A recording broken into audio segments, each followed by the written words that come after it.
Hello mga batuta, sad man tayo pero happy ako dahil nakakita ako ng bagong parents ng ating pango.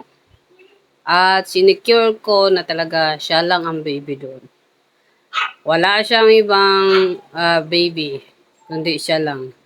At gift daw niya sa kanyang sarili dahil birthday niya ngayon June. Lubos akong nagpapasalamat dahil doon may aircon yung aking pango. Dito kasi wala kaming aircon. Kaya nagpapasalamat ako dahil safety na siya sa bago niyang parents. Iyan yung ating unang pango na nahanapan natin ng bagong parents. At naglubos akong nagpapasalamat dahil nakahanap din ako sa wakas. At yan, pinayuha ko siya, ito ang gagawin at dapat i-secure ang kanyang healthy at mga vitamins at kanyang pagkain. Kaya, happy ako para sa kanya.